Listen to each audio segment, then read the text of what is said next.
I'm Yogi Cameron, and this is Inspire Living. And this is where we answer your biggest questions on health and spirituality.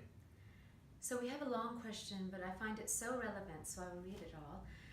I would love to know your views on this. Naturally, when one takes on the spiritual path, you have to give up certain vices such as alcohol and smoking, etc., things that would intoxicate the mind. Yet it's such a transition period when you tell family or friends you've stopped certain things. They think you've gone crazy. Friends distance themselves from you. You can't have fun in the same way you used to. And when you begin on the spiritual path, you don't know from the outset what you're giving it all up for. You don't know the power of the practice until you've done it for a while, and it's difficult giving up certain things when you don't know what's on the other side.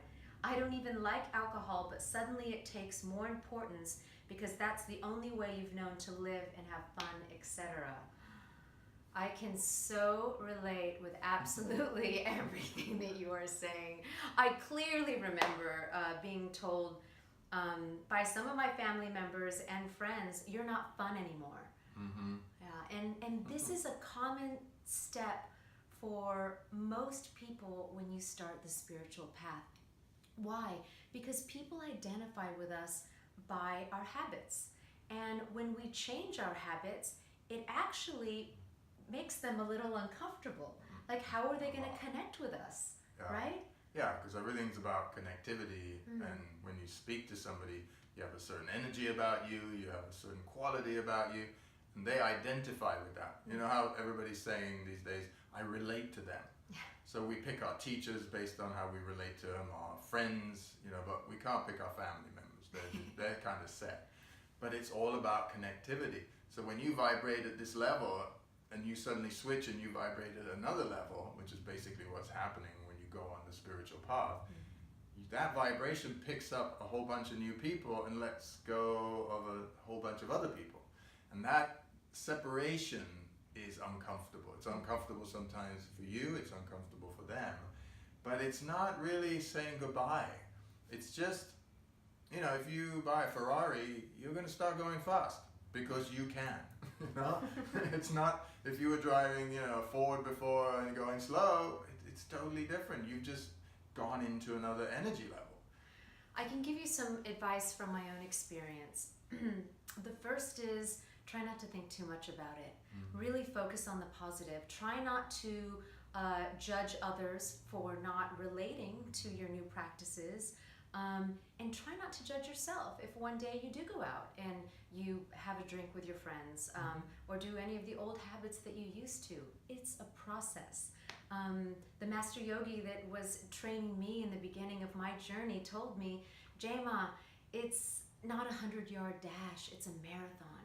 Just keep doing the practice, and that's what's key, and that's how you're going to experience eventually and reap the benefits is by continuously every day, wholeheartedly doing your practice. And eventually, others will identify with these new habits that you've set in motion, these healthy habits, and they will start to come to you for that. No one in my family or my friends from before I started this journey are on the yogic path or do these practices, yet all of them now are still in my life. I have a beautiful relationship with all of them, and they come to me now for something different than they did 15 years ago.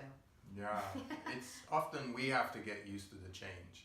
They have to get used to it, but if we adjust and we find some common ground with them and we don't just leave and go up to the Himalayas kind of thing, then we're okay. We could still be friends, we could still, have lovely holidays together and all of the different things, but maybe we eat vegetarian food and they don't. It's totally fine, So the yogic path is about adjusting and adapting and accommodating and constantly doing that. It's not about saying, hey, this is where I am and I'm not something else. No, you'll keep evolving. We're evolving. Everybody's evolving. So we're just at different levels of involvement, and others are too. And how about find some new healthy common habits that you can share together. I'm sure that all of your friends and family do have some positive, healthier habits, so do those activities with them. I used to go on hikes with my girlfriends and or cook meals at home where we would all cook together, or go to the spa, something like that. So just switch to the healthier habits, and then they can still connect with you on that ground. Yeah, and they identify with you as, oh, I know, Yogi loves to do that, or Jema loves to do that, and that's when they will call us, or we'll call them to do that healthy thing. And then they get into the groove of, well, that's their thing. So, you just won't get a phone call to hang out at 11 o'clock at night. But know this, that you are supported in enormity by other spiritual seekers and practitioners like ourselves. Our energy is out there universally supporting you. You are not alone, and we are with you 100% every step of the way. Absolutely. Namaste. Namaste.